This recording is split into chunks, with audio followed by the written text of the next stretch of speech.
So improving the quality of teaching has been really important to us in this faculty, and I think one of the key things that we've done is involve staff in all quality assurance processes and all self-evaluation. They've also helped us develop the improvement priorities as well, and that's really created a culture of ownership of the faculty. For me, professional learning is incredibly important, and the best professional learning that my staff have is being able to observe each other. So we try to arrange opportunities formally and informally for staff to observe each other and discuss pedagogy and best practice. That is a focal point in all of our faculty meetings where all staff contribute and present, but also in informal settings, because we've established that culture of collaboration. In informal settings, just over a cup of tea at break time, they are discussing pedagogy and misconceptions and how do you approach teaching certain topics and so on.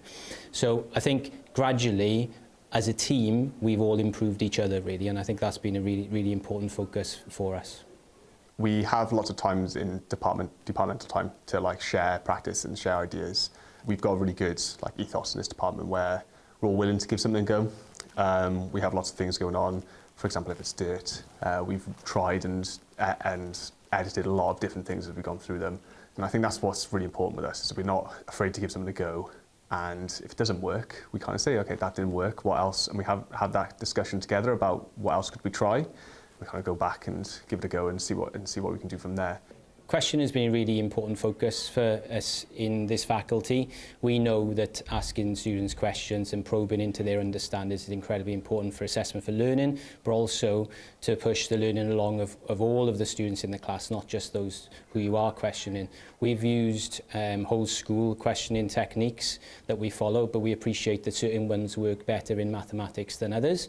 That has been a focus for us in our maths faculty meetings where we've shared best practice. That's been a focus for us on learning walks and lesson observations as well.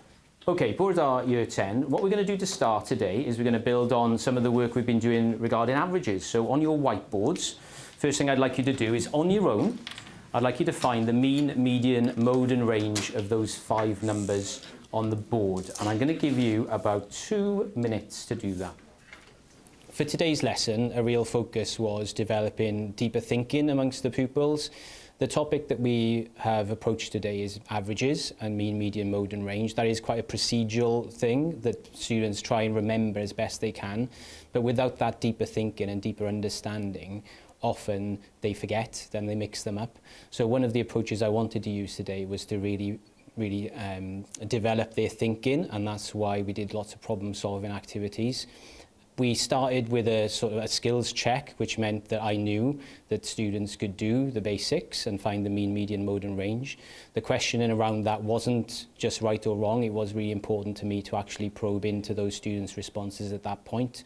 So think about what the process is for finding the median, okay? What process did you follow to find the median of those 5 numbers, Joe? I put them in order first, and I just crossed off the numbers and found the middle. What do you mean by crossed off the numbers? I crossed them off each side so I can get to the middle. Oh, right, so you kind of did. You put them in order and then you sort of crossed them off? Yeah. Right, okay, that's quite a nice way of doing it. Is there any situation where that wouldn't work? Think to yourself, when you're crossing off the ones from the end, can anyone imagine a situation where... Go on, Ted. If there's 2 numbers in the middle. Yeah, absolutely. There's 2 numbers in the middle. When does that happen? When does that happen? It's an even number. When is an even number like numbers on there. Okay, it's fantastic. I'm going to go to Hadrian because I think you made a slight error, didn't you? Do you want to tell everyone what the error you made? I forgot to order up the numbers. So what did you give the median as? I thought the median was 9. Yeah. But that's when it's the number that we see on the board, 7, 4, 9, 6, 4. But if you put them all in order, 4, 4, 6, 7, 9, the median is 6. Perfect, I am. Excellent. For a minute, you're going to think about the next bit.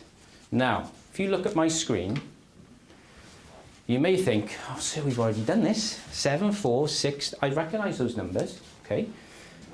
But just for 1 minute, I want you to think to yourself, don't rub your board off, keep them there. I want you to think to yourself, I've changed it. Tell you, what have I done to that set of numbers? This is the original, I left it on here. Look. 74964. You added on the 58. I put one on the end. Okay. Now I want you to think for 1 minute, not for long on each of them, maybe 20 seconds on each. Okay. You need to think about the impact that might have on the mean, the median, the mode, and the range. You're not talking, you're thinking. Now is the time to talk. Okay, so I do want you to talk. I want you to give your thoughts to the person next to you. You may want to start with a mean. Okay, so that time starts now. Please have a chat about what's happening. Esther, what do you think is happening to the mean? What's gonna increase. But you're dividing by an extra one. Yeah. So what do you think about, what's so special about that one on the end, do you think? Use of the whiteboards today is really important.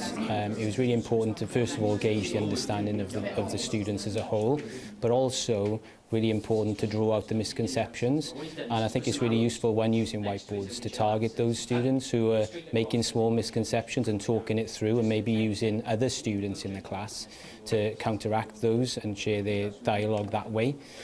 One of the things that I really want to do today was discussion amongst the pupils.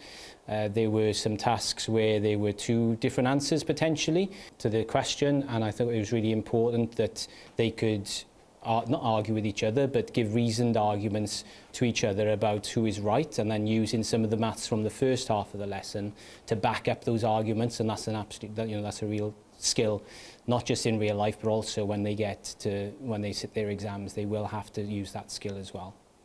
Now the next part of our lesson is going to be a bit more of an applied situation. We've been very procedural in maths at the moment. We're very sort of in a maths classroom, aren't we? The second half of the lesson was looking at real life application, because I know that engages the pupils much better, and also I felt that the pupils really engaged in that part of the lesson because they could see how averages could be used to mislead and also to support different arguments. Half the class have got one problem and half the class have got the other problem. Okay, so there's two different questions in this room at the moment, and what is going to be absolutely crucial is when you have finished answering the question, you think about how you can talk about it, because you've got to remember half the class haven't seen your question. Okay, so it is going to be a case of you explaining how you did it to the other side. Okay, it might not be you, it might be someone in your group, because it is going to be very much group work. All right, so on your desks you will either have a problem that looks like this. This is about house prices, or you will have a problem which looks like this, which is about delivery times for takeaways. And I'm going to give you 6 or 7 minutes to try and answer the questions. There are questions on there. I'm not going to leave them on the board because I don't want the other side of the room looking at the ones that are there, all right? But you can work in pairs, you can talk. I want you to come up with some answers to the questions. And what is really key, everyone, is you use some of the skills that we've already used today. So you may start thinking about the mean, the median, the mode, the range, and how maybe they can be used in different ways, okay? Your 6 or 7 minutes start now.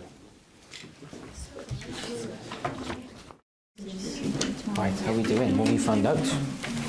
Oh, we just decided, have we? We're picking the top one. Have we? It's got faster too. Yeah, well, look how fast that is. Lightning quick, 12 minutes. I want my food quick as well. What? Hang on. What's that? What's that one? 62.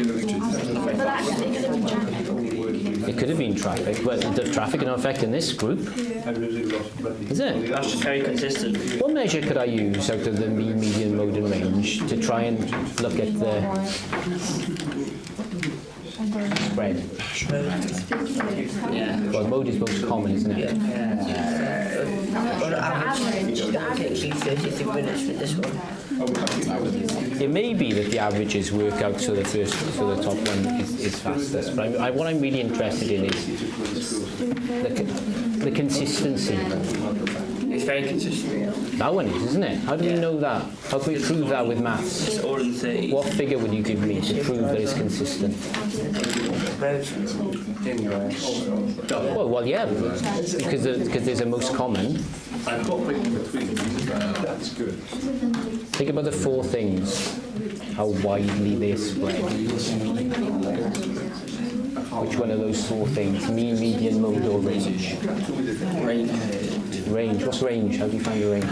Biggest, smallest. So do you think the range for this one is going to be similar to the range for this one, or do you think it's going to be... It's going to be different. The range for this one will be 3. Yeah, range for this one is only 3 minutes. That one's 40 minutes. 40? Is it? It might even be bigger than that, Oscar. 62 and... 62 take away 12. 50? 50-minute range. So you know when you order your takeaway and you're hungry, Just under an hour. you've got to think, what would you rather? You want to order from this one now? Well, it's up to you. But you told me that one was faster. But what if it doesn't turn up for over an hour? So you've got to think. It's your choice, Tilly. There's no wrong answer. Now we're going to move on to this takeaway. Well, this is a really interesting one. So this side of the room, Adrian, we haven't seen this one. Okay, this is about takeaways. And we've got 2 options to order our food tonight.